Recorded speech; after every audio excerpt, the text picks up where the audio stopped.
શહેરની જાણીતી કલા સંસ્થા કલાક્ષેત્રના ઉપક્રમે 7મો નૃત્ય મહોત્સવ મેઘાણી ઓડિટોરિયમ ખાતે યોજાયો હતો.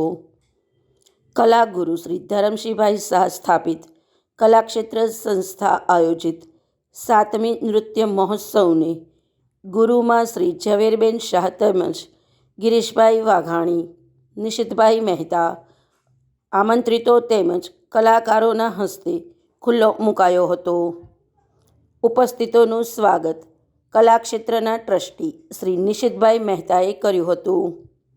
શાસ્ત્રીય નૃત્યોત્સવના પ્રારંભે ઇજિપ્તના જાણીતા કલાકાર રેવાએ વિવિધ નૃત્યોની ઝલક પ્રસ્તુત કરી હતી. નથી પણ સાંસ્કૃતિક મૂલ્ય દ્વારા આપણા પોતાના બાળકોના ઘડતરમાં આપણું ભારતીય મૂલ્યવાન જે પ્રણાલિકા ચાલી આવે છે એ પ્રણાલિકાની સાથે દરેકના મન અને પોતાના શરીર સાથેના સ્વાસ્થ્યને કાંઈક સંબંધ છે એ એસ્ટાબ્લિશ કરીને એ મૂલ્યો તરફ આપણે લઈ જવાનો એક સુંદર પ્રયત્ન કરીએ છીએ. લાગણી હોય એવા સ્ટીફાનિયા જે ઇટાલીથી આવ્યા છે, એક બેન આવ્યા છે કે જે આપણા સ્ટુડન્ટ જેવા છે કે જે સ્વિટ્ઝરલેન્ડથી આવ્યા છે, એ પણ આ કાર્યક્રમમાં આપણી એને પોતાની કેટલી જાગૃતિ છે અને અહીંયા ખાલી હોય પણ આવેલામાં જે લોકો આવ્યા છે એ હૃદયપૂર્વક આવેલા છે. ઇજિપ્તની જે કંઈ ડાન્સની ટર્મ હોય છે, એનો ફોક હોય કે પછી એનું જે પર્ટિક્યુલર ઇજિપ્તથી આવે છે, પણ એને ગુજરાતી પણ આવડે છે, થોડું હિન્દી આવડે છે, એટલે આપણી સાથે કોમ્યુનિકેટ કરી શકે એમ છે.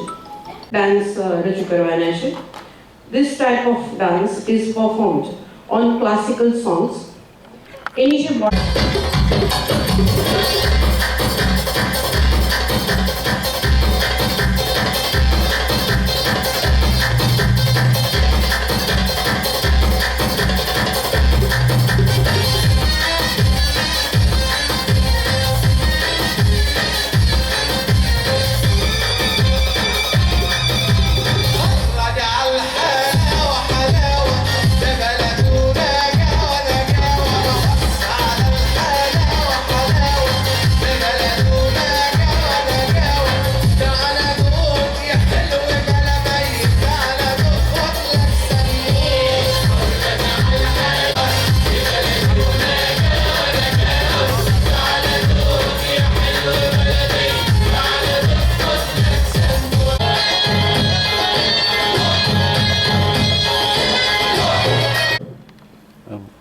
આપણી સંસ્કૃતિ, આપણી ધરોહર એ શું હોય એની એક ઓળખ આપી રહ્યા છે.